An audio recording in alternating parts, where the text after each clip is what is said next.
Hi, I'm Lori Jones, President and CEO of Avasec Communications and host of StrategyCast.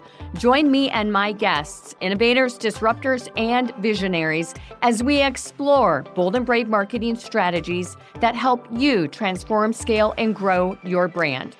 Today, I'm honored to have Michael Passanante, Senior Vice President of Marketing and Communications at Capital RX, on the show. With a distinguished career spanning 2 decades in healthcare marketing, Michael has mastered the art of leading agile, high-performing marketing teams that punch above their weight class by learning how to say no, scaling smart, and focusing on what truly moves the needle. In this episode, we'll explore how to transition from reactive strategies to innovative leadership, supercharge your content initiatives, and focus on high-impact priorities. If you're ready to elevate your marketing strategy and drive transformative business growth, this conversation is one you won't want to miss.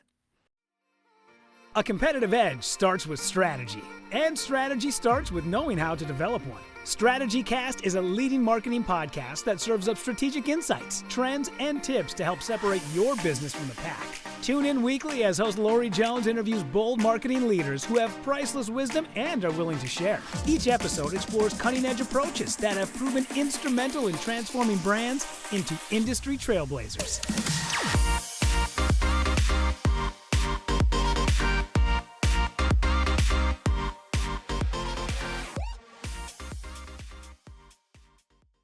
Welcome to StrategyCast. I'm absolutely thrilled to have Mike Passanante join the show today. Welcome. Thank you for having me, Lori. It's great to be here. First question. Are you so impressed that I got the last name right? Amazing. Amazing on the first try. Yeah, it helps spelling it phonetically, as you helped me do pre-filming here. I am just so excited to have you on the show. We are going to talk about leading high-performing marketing teams and really helping them punch above their weight class. And you've got tons of experience backing that up. Before we get there, tell us a little bit about your journey and what led you to your current role. Sure. So I have been in healthcare marketing, product, and sales for a little over 20 years. Started in there after I got my MBA from Rutgers and really never looked back. I've held various roles, as I mentioned, at large companies, publicly held companies, PE-backed firms, VC-backed firms, and small privately owned companies. And so I've been in situations where it has been me and one other marketer, and that's the marketing department. And I've ran much larger organizations as well. For much larger companies. So really have enjoyed the ride. Most recently, I made the transition over to Capital RX about 3 years ago. They are a full service pharmacy benefit manager and pharmacy benefit administrator. So it's what we'd like to call one of the alternative PBMs. It's sort of a new generation. So I came over because they had a very unique mission, some very unique technology, and a need, frankly, to step up what they were doing in marketing, and that felt like a very appropriate challenge for me and something I was interested in doing. So landed there and haven't looked back. Well, I love it, and you definitely do have that like fixer's mindset, when it comes to things. How often, when you are starting a new position, do you really feel, or do you know in advance that there's things that need to be fixed, or inherently in any position, is there X percentage that is typically going to have to be changed, fixed, redone, never do again sort of mix of things? Geez, I feel like it's almost every time. Yeah. I can't, maybe early on in my career, I worked at some larger, more mature organizations that had a sort of fully vetted and more mature marketing organization, and you slotted into that as a junior, individual, and you did your job. But as I grew in my career and became a leader of these organizations, I sort of found that niche of coming in and taking the reins of teams that needed some help. And so, for better or worse, there's more than one of those out there. So it's kind of made a nice career niche for me, because as you get into working with companies that are newer, VC backed or such, They don't start out with a mature marketing function. They often start out with a CEO who's, great in their subject matter. Maybe they're a clinician in health tech, which is my home. They've got really good chops in those areas. They're not marketers. They didn't come from Right. that. They don't understand that world. So they start out, and it's kind of a little bit of a stumbling block for them as they go forward. And then eventually it hits a point where you have to have that, adult in the room, that more mature marketing organization in place to really grow it out.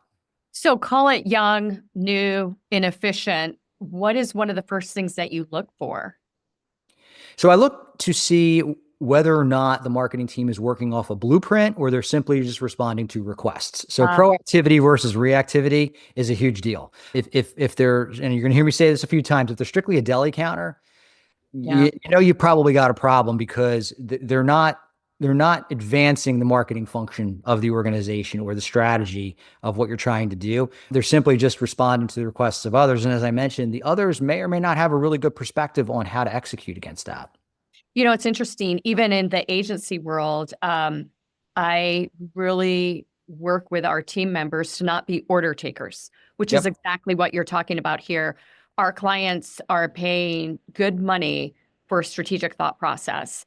And most of them are very strategic on their own, but on a lot of occasions, we will get requests that are just not in line with what's needed. And they're coming from left field. And instead of saying, okay, engage in a conversation about asking why in a very nice, professional, polite way, and how it's going to impact the plan that's in place. And a lot of times we're having great conversations where they're like, you know what, you're right. This came in from the product team.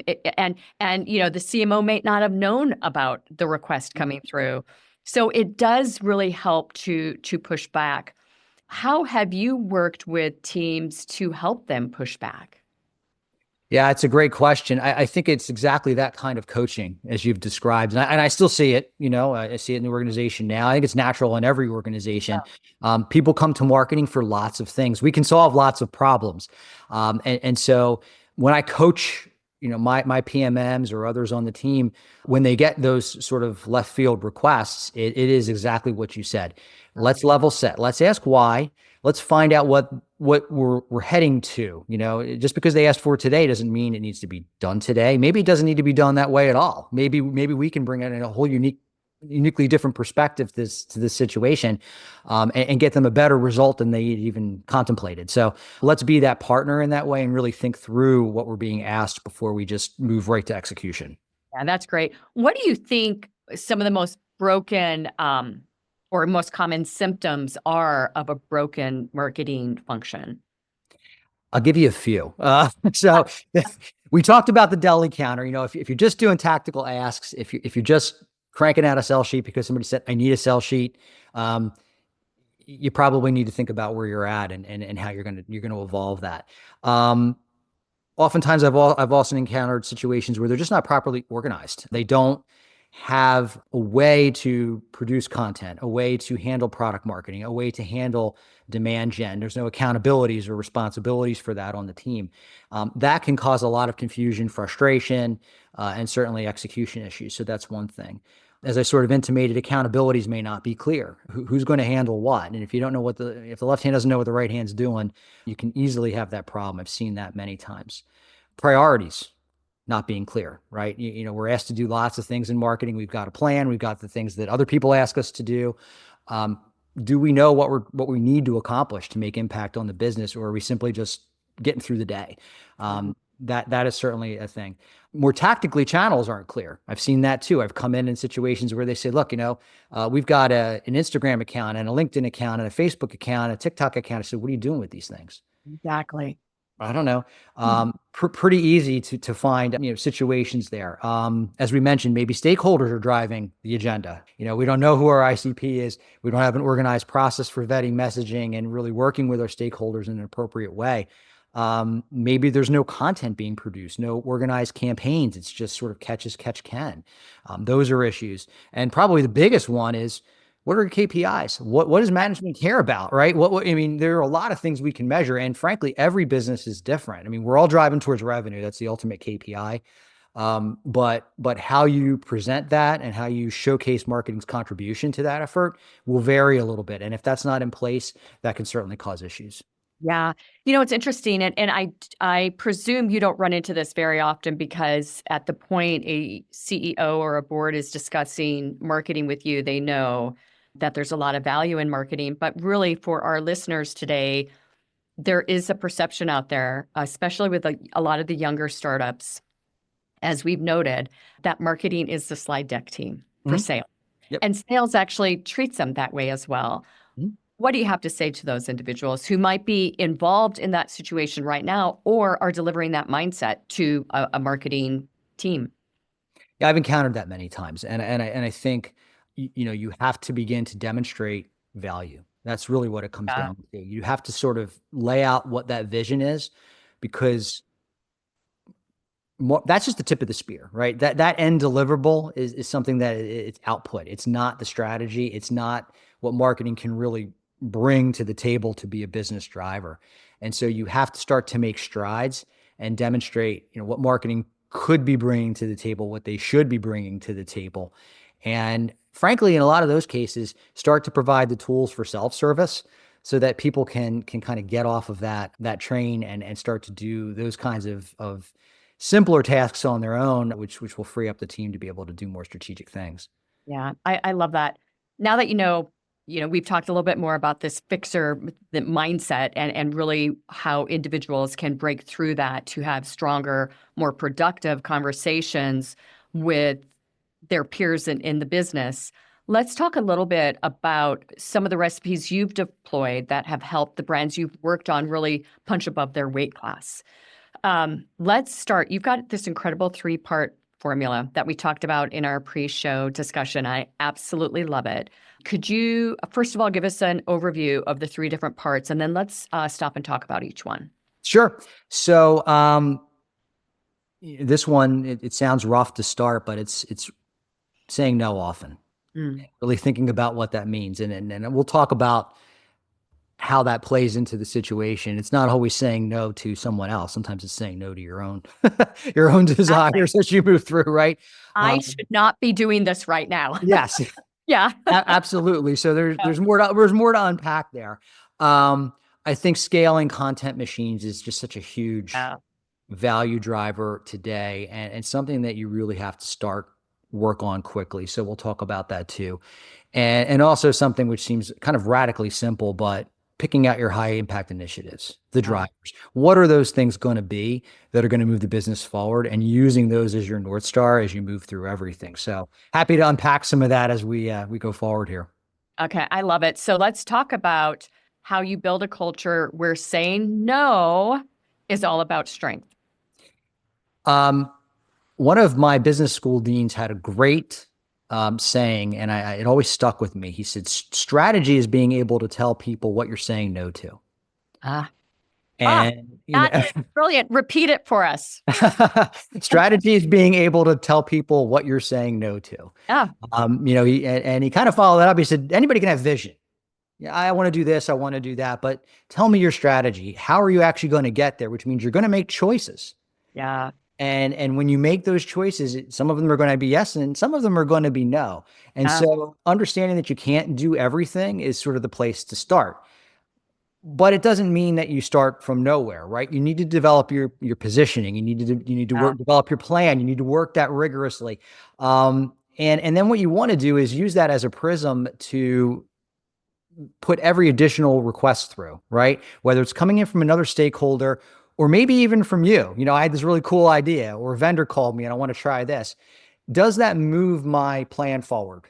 Yeah. How is that going to affect the impact? And if it's not, then maybe it's got to go on the shelf for a little while, or you're going to do some negotiation around that. But that's really important to get your hands on, particularly early in your career, because I think marketing, we're people pleasers. I mean, I'm going to say it, right? I mean, it's just kind of how we're wired. Yeah. We don't want to create the conflict, and we want to be helpful. We want to help people succeed. But at the same time, you can really shoot yourself in the foot if you're not careful. And I think the toughest part of this is this point. Just like a good bottle of wine, a marketing program gets better with time. Mm-hmm. And so incredible ideas happen. as you're implementing a campaign and receiving positive feedback from the field or from customers, which is a good reason to have a discussion about a pivot or adding something new in or doing more of something. And those are great conversations to have. But knowing the difference between that and something, again, that's in left field, I think is where the true value comes in the strategic mindset. Yes. More is less is the thing, right? I mean, we Oh, talk about that all the time. We want to go deep on what we're doing. If webinars are working, let's do more webinars, right? I mean, just a simple example, but that means let's cut something out that's not working well. exactly. And let's focus on those things where we are. And that might be great for the next 6 months or 12 months. And then we're going to pivot and try something different because things have played out. But what you can't do with the program is just continue to add to it endlessly. Yeah, I agree. When you have the same staff and the same budget and all those things, it's really easy to keep layering things in. It's just a recipe for a disaster.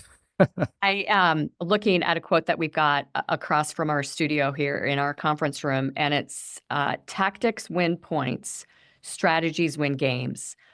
And that is really what we're talking about, and being able to decipher the two of them. Content is everywhere today. It is a part and a must-have in every integrated program that's out there. And even if they're not truly integrated yet, it might be one of the best starting points for any brand. How do you build a content team or program, and then how do you scale it? Yeah, I mean, you're absolutely right. The reality is, if you come into a team or a program and there's no content there, you're missing out on so many possibilities, and really you don't have fuel for the car at that point. You need it for demand gen. You need it to build your authority and build up SEO. You need it to showcase your subject matter experts and get out there so you can begin sharing your knowledge. I mean, there's just so many things that if you don't get to that quickly enough, everything else becomes handicap in my view. And so, it can start small. To answer your question, and I know we've got some things teed up later in the discussion to dive into that a little bit deeper, but you got to get something going. It could be simple as a blog post. It could be you're starting out on social talking about things that are key or important in your area. It could be a podcast. It could be a number of things depending on where your talent is, where your audience is, etc. But you've got to start. It's one of those things that you just got to start. You got to build momentum. And you've got to get it going, whether you've got one person on your team or 100 people on your team. You need to devote some time and energy to that. And I think one of the most difficult parts of this is creating the demand through outside approaches that isn't just the content piece. So driving through display advertising or boosted posts or whatever it is, the people to create the demand generation. And that juxtaposition there, a lot of brands believe that, we'll just put out the content. It's going to drive the demand. And it rarely happens that way. And then, the conversation also surrounds how much content, how many different pieces. Provide our listeners today some insights on those two very important aspects of really developing a great plan. Sure.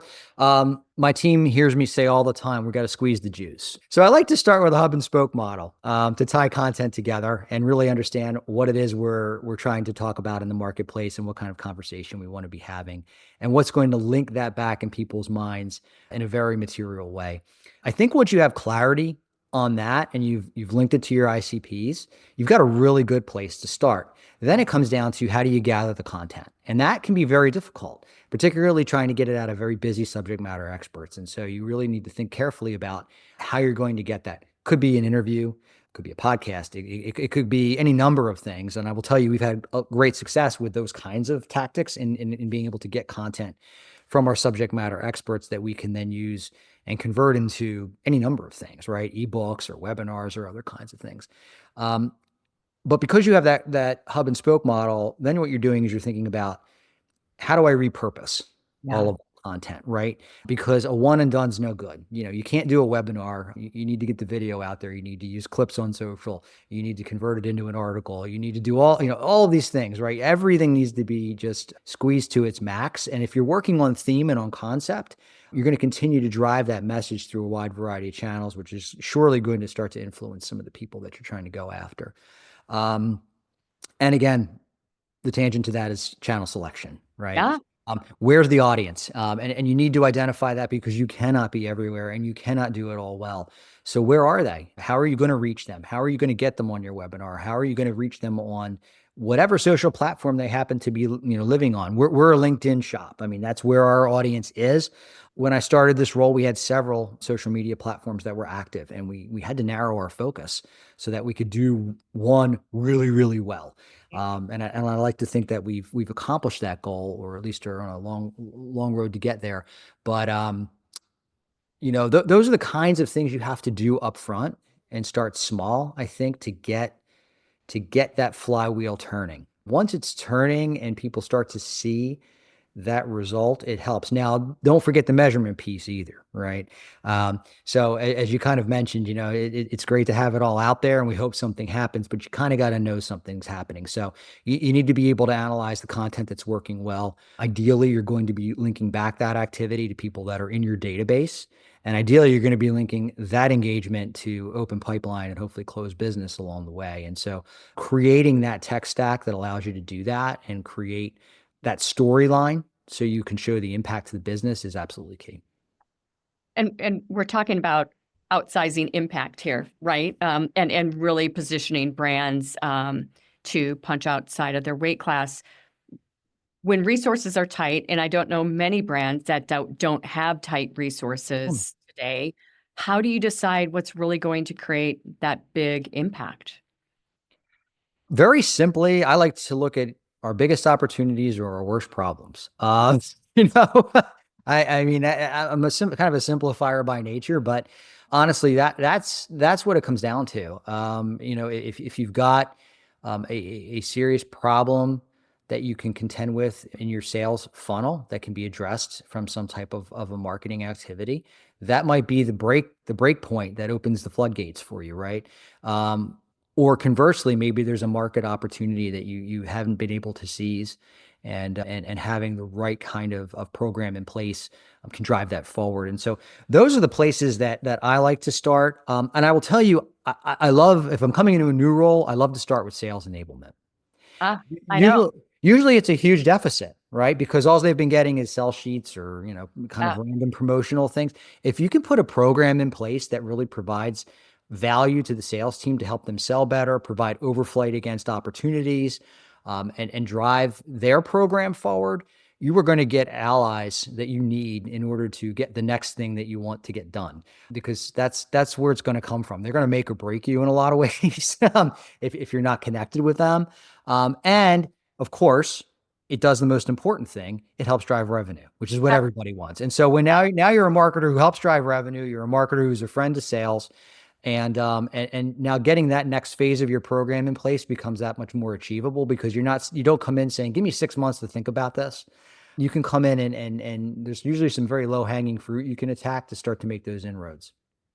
Sales enablement, I think, is the key to everything that we're talking about today. And for our listeners who are saying, we've got a great content program, what makes a great content program better with stronger sales enablement approaches?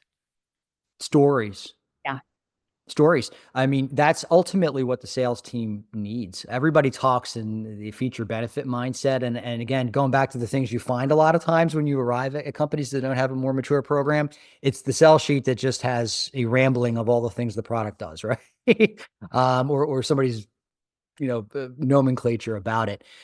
That's not what gets things sold. And you and I know that, right? I mean, you've got to have the story of how it's going to make their life better. It's going to save them money. It's going to save them time. You want to have that backed up with testimonials and case studies and all of those kinds of things that they can use in their sales process to help evangelize and tell your company's unique story. I love that. And guess what? We're going to get into a story right now, aren't we? We're going to dive into how you put all of this into practice through, a wonderful case study. Tell us the story behind driving optimal revenue cycles results, the campaign. Sure.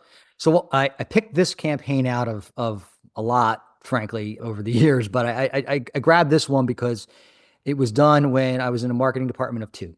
It was me and one other person. And so as we explored the things that were done, that's kind of key to the context because you can do a lot with a little if you think about how to squeeze the juice, like we talked about. So that's kind of where it started. The campaign itself, as you mentioned, driving optimal revenue cycle performance, was developed to support a new product offering that we were bringing to market. In this case, I was working in a hospital revenue cycle. And so thorny space, a lot going on, lots of different vendors. And we had a new offering that came out to do post-claim analysis for hospitals to help them recover, potentially lost revenue. And as we attempted to find product market fit and really look across the marketplace and find adoption, what you found in certain cases was a couple things. One is people had already done a lot in this area, and they kind of at least told you it was a solved problem or one they didn't want to touch. And two, they didn't really recognize us for that type of offering, particularly as a business. And so we had a couple of things we needed to tackle there. And you started with a lot of original research at that stage. That's where we started, right? So I thought of, what's going to influence the market? Do we put a lot of ads out? Do we what do we do? Is it content we write? Is it what's really going to influence things? And we did a little of those things, but what I decided to do was partner with a vendor in the space, actually an association called HIMSS, which is a large health tech association in our space, to do a study of our target ICPs to get their perceptions around this particular issue. That did a couple of things. One, it provided objectivity because they conducted the study. Two, it allowed me to be the manager of it and not the doer of everything. So they did the surveying, they wrote the white paper, they wrote the research paper and the results that went along with that. So the package that was delivered to me gave me a lot of things that I could jump off of and use. Wow. And so what we did with all of that, well, first of all, let me back up. What we found out is when they started asking people who didn't know they were talking to us specifically, how do you think about this? 2/3 of them said it's actually not a solved problem, right? This is kind of an issue for us. So once you started to kind of get past that veneer of infallibility, you began to realize that there were some serious issues that they were dealing with. We had the survey broken up into 3 distinct parts and sections, essentially, so that what we were able to do is really cut that story up. And so we took it and we did a webinar off the back of that research. We did 3 podcast episodes off the back of that research, 1 for each section. We tied them all together into a package. We did an ebook off of it. We included some of the messaging in our trade show materials and our signage. We did some direct mail and some ABM type work through email and other venues that, again, layered in some of that messaging. Did you know that 2/3 of revenue professionals say this is still a problem? There are a lot of ways to do that, but very impactful was the press that we're able to get out of it. We were a pretty small company and they didn't write about us all the time. But once we had that study and we put it out there, trade picked it up like that. And, within the first month, we got picked up with across a variety of trade publications leading up to, I think it was about 1.2 million impressions that they had across all of the venues that we were in. And that was free. So, off of one budget, we were able to cascade that into all these other deliverables, which frankly were just done with a little bit of sweat inside of our shop. Well, and people, I think, forget about the value of that third-party endorsement when it comes to outsourced research and the validation that it ultimately provides the brand. We have a company that we work with out of Phoenix who does those same sort of programs for us.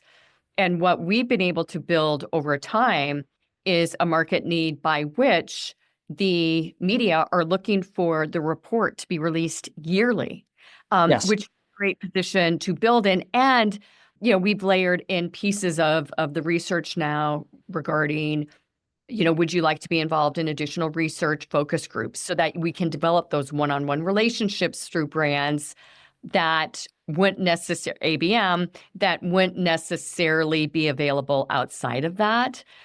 So there's all sorts of benefits to that research.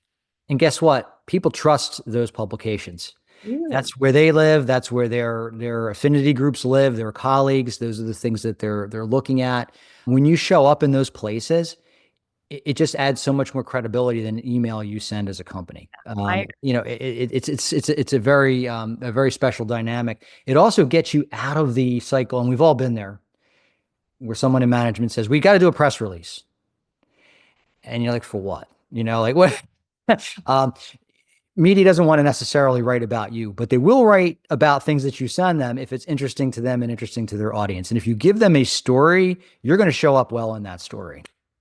Were there any surprises along the way that you noted and you said, okay, we're not going to do that again, or no, we've got to capitalize on this moment? Yeah, I mean, we had a regular weekly podcast that was going. Very, very successful along the way. What we found though was a pop with each of those episodes. They each got well over 1,000 downloads in their first week of, which for us was big in that space. Okay, so for contextual sake, that was surprising. It was kind of a niche topic, but man, did it catch fire pretty fast. And so we said, okay, how can we continue to leverage that moment and that content in our play going forward? So that was pretty surprising.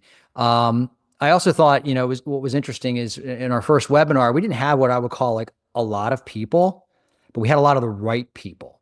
Hey, right? It's not always about the numbers. It's about, the quality versus quantity. Right. And so everything in context, right? But that was also key. We found that we attracted the kinds of folks that we really wanted to attract, and it eventually turned into the kind of pipeline we wanted to have. And all those good things came off the back of it. What years was it? What year was this campaign implemented? That was 2019. Okay. So my question is, how would you have, or could you have used AI to help with that campaign had you had it at the ready, at least generative AI? Yes, I think we could have. I think, again, you can't substitute the original research, right? I couldn't go to AI and say, tell me what 150 people or whatever are going to say. Not going to provide you what you need. Not going to give me that. But what it could have done, and even what we use it for today, is creating the kinds of content that meet the parameters you want, whether it's based on size, based on tone or voice, or other kinds of things that shortcut that work, which in a really small shop would have been helpful, because those were things that I had to sit and write. Had I had that, I could have iterated a lot faster and probably come to a product that I would have been happy with, based on that research. Advice, as we're closing up on our time today, what advice would you have for that marketer who's stepping into a team that's completely overwhelmed or even undervalued? Well, I think, one of the first things you have to do is get a grip on your team and figure out what's wasting time and what's frustrating people, because you can't go along for the ride unless your team's with you. And start to fester that out. If you can build some trust with them that you're on their side and that you're actually trying to address the issues that are making life tough, that is kind of a big deal. Look for alignment with your stakeholders. Look for alignment with your channels. Start by doing some of those little things so that you can address the bigger issues as you go along. I like to make sure that we've got a good short-term plan in place in addition to that larger vision, because you really have to start dropping some wins in the bucket, usually pretty quickly. I'd love to say I've been in jobs where I've gotten months to do that. It rarely happens, but you want to figure out some ways to get those high impact initiatives on the board, like we've talked about. Get your team organized so they know what their jobs are, what their accountabilities are. And then, sort of set that bigger vision for them. A lot of times you come into teams and they're not feeling great about where they're at or what they're delivering on. And I know in this particular role, I came in and I said, look, this is going to be an award-winning team. Within a year and a half, we're going to start notching awards. And they said, okay, well, we've won over 10 now in the time that I've been there. And I'm not patting myself on the back, but I'm saying, doing these kinds of steps, it's what I did to get us to that place. And so if that's helpful for somebody, I hope they can take that away, because it's very achievable, but you absolutely have to do those kinds of things to get your team on board and start doing things in harmony. Yeah, I love that. We, at the beginning of the year, launched a Better At series that allows marketers to really just hone in on a skill each week or each month Yeah. that can really, really help them. What's one thing or some advice that you can provide our listeners right now about being better at something to make the measurable difference that we've talked about today? I would say know your non-negotiables. Okay. They're going to be things you've got to do in your program that even when the tasks or the asks come in from other parts of the business or new ideas drop in, you've got to know what you absolutely have to achieve. And if you're not clear on that and you haven't evangelized that to your management or to your team, you're going to be at risk for getting off the beaten path pretty fast. So, understand what you absolutely have to achieve and that KPI that's going to matter the most. It's always revenue, secret. But how are you going to plug into that, right? And how are you going to get there and make sure that what you're doing really supports that? That's some incredible advice, Michael. I'm not going to go for the last name this time. What is the best way for our audience to get in touch with you? Sure. They can find me on LinkedIn at Michael Passanante, or you can email me at michael@launchcatalyst.net. That's fantastic. And for those of you who would like to get in contact with me, please email me, Lori, at strategycast.com. Michael, it's been an absolute pleasure. So many incredible golden nuggets today. Thank you for your appearance on StrategyCast. I really enjoyed it. Thanks for having me, Laurie.